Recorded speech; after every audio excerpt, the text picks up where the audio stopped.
fada jarjarun ko mali rom ke uniga ugoris bade niftu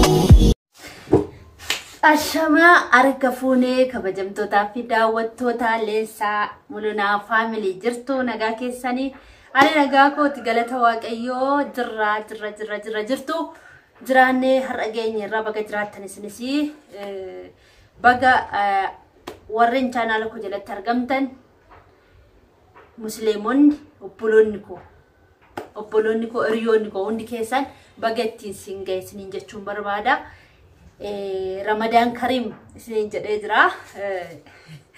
Bara nagaan Itoophiyaa yookiin immoo Oromiyaa keessa waan jiruuf Ramadan asii wajjin kabajuu hin dandeenye yeroo waggaa 4 yookiin 5 isin faana kabajee jira jechuudha.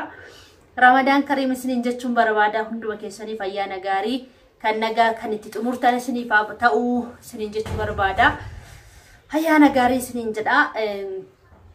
Attaan suudhaan channel kanaaf ara warri taatan subscribe gochuudhaan gramaatii kiyyaatti makamaa gramaatii keenyaatti makamaa like share comment subscribe gochuun dagatiina keessumatti like tuqaa videoon kun immoo akkasiin fayyadu hunduma keessan shakki tokko illee hin qabu videoon kun hunduma keessan iyyuu hin fayyada jedhee yaada video baay'ee namatti tolu waa'ee biyya keessatti maal akka hojjechuu qabnu itti fufee isiniif dhufee jira jechuudha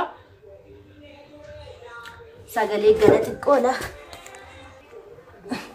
Tole egaa akkuma beekamu waan isin fayyaduudha videoon an hojjechaa jiru jechuudha isin fayyada sirriitti dhaggeeffadha shamarran keenya yeroo baay'ee umurii keenya biyya Arabaatti fixuu akka finnu nutti beekamu jechuudha maal akka hojjennu gallee in sodaanna jechuudha hojii maaliin hojjedha jenneetti yaannu garuu immoo umuriin keenya achitti dhumaa jechuudha maaliifi Osuma guyyaa guutuu mana walawallu nyaata hojjennu mi'a namaa dhignu saanii nama burcuqqoo namaa dhignu yeroon hin deemti jechuudha waggoonni waggoota irratti dabalama jiinonni ji'oota irratti dabalama akkasuma guyyoonni hin deemu jechuudha yeroo guyyoonni deemanis umuriin keenya faanuma fagaachaa deemaa jechuudha kanaaf yeroo xiqqoo daa'imummaatti baanee jaartii taanee gallaa jechuudha kana beektuun keessanoo jaartii taanee gallaa kanaaf biyya keessatti immoo maalluun jedhu amma sugar maamiinuun jechaa jiru jechuudha yeroo gallee jaartiinuun jechaa jiru mana gara keessatti illee jechuudha kanaaf jechuudha umurii keenya qusachuun yookiin immoo itti fayyadamuun dirqama waan ta'uuf waan baay'ee nu jala darba biyya keessa waan ta'eef jechuudha biyya keessa gallee hojii uummachuudhaaf utoo yaadne gaariidha obboloota koo hundumti keessan biyya Arabaa jirtu warri na daawwatta warri duukaa buutanii jirtan jechuudha kanaaf itti yaada sababbiin isaa umuriin keenya hin fagaataa birrii hin keewwannu yeroo gara biyyaa galle sammas deebinee garuun biyya Arabaatti yaanna kana akka yaanneef deebinee gara biyya Arabaa akka yaanneef maal gochuu qabna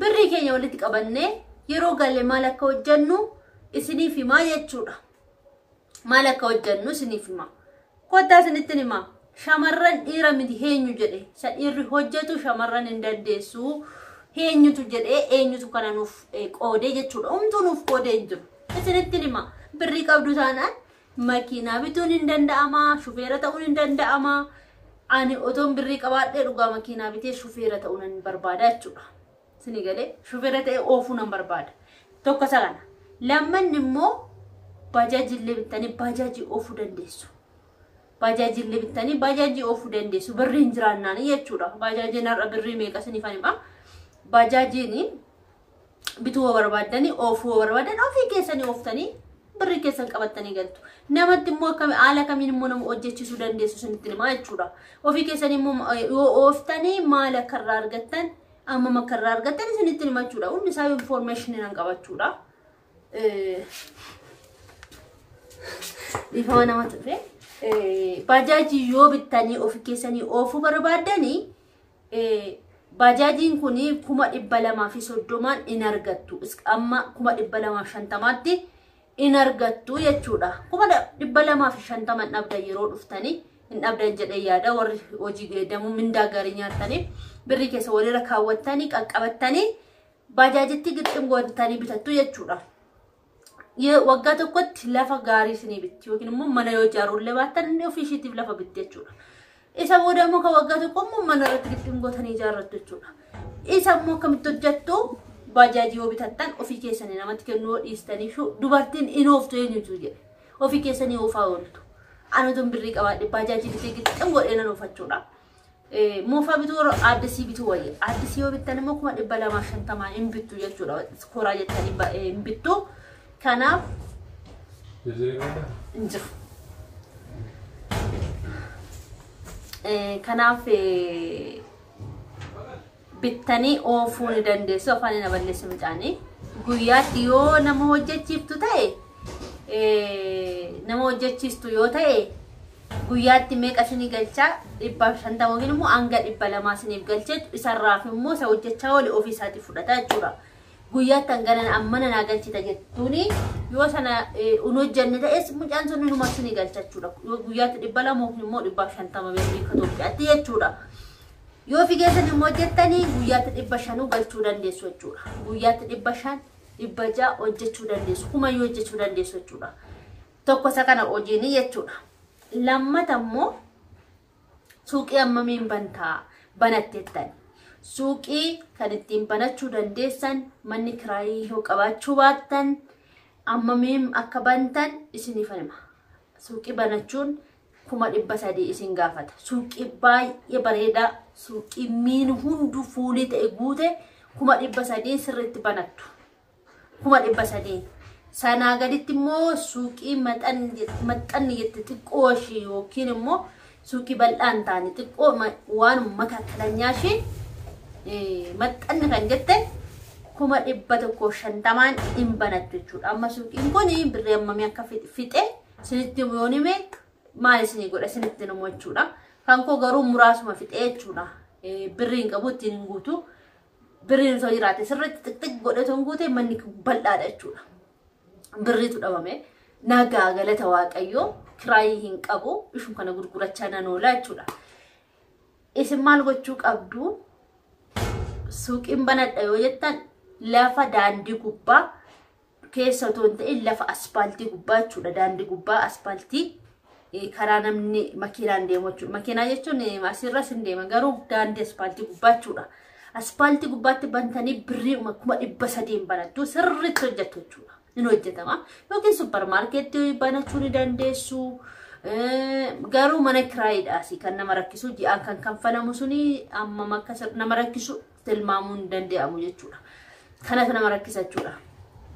Otuma isa hojjettan immoo uqubii buutu. Uqubii buutanii gaafa uqubii sana nyaattan immoo lafa wayii bitu yookiin immoo wayii rakkeessu jechuudha.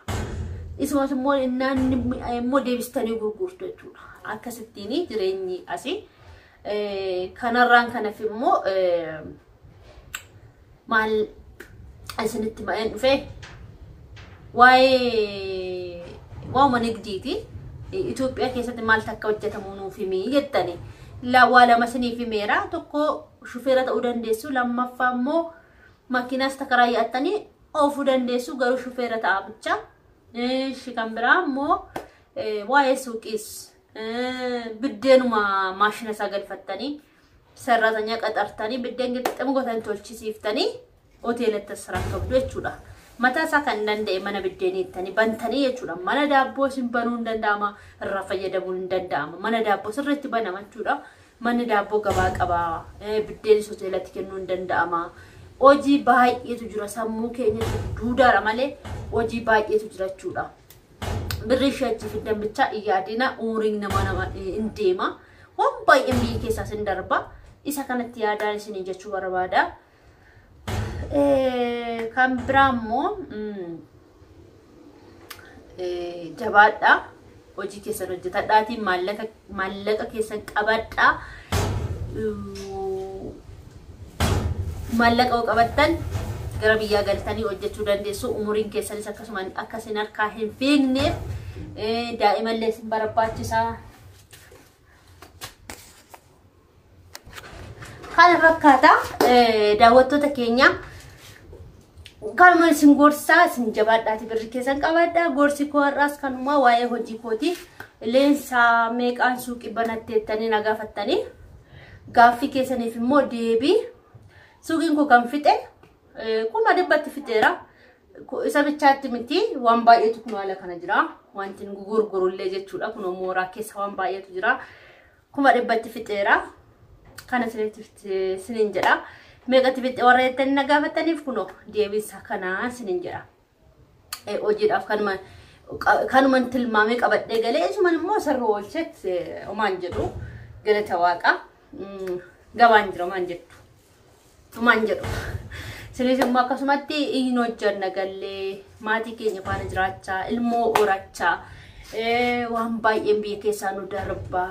Isa nu darbu sanas immoo gallee itti fayyadamaa biyya keessa jiraannaa yoo jettan birrii keessa namuun qabdan qoxxobbi godhadhaati galaa yaa abbaa koo yaa haadha koo yaa eessima koo yaa obboleessa koo yaa obboleetti koo yaa aadaa koo hin jedhina isiniin jechuu barbaada.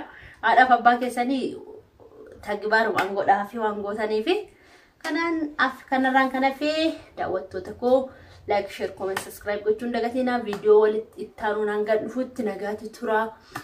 Sinin jechuu barbaada like godhaa jabaadhaa gorsi gosa kanaa sinin jedha jabaadhaa nagaatti tura.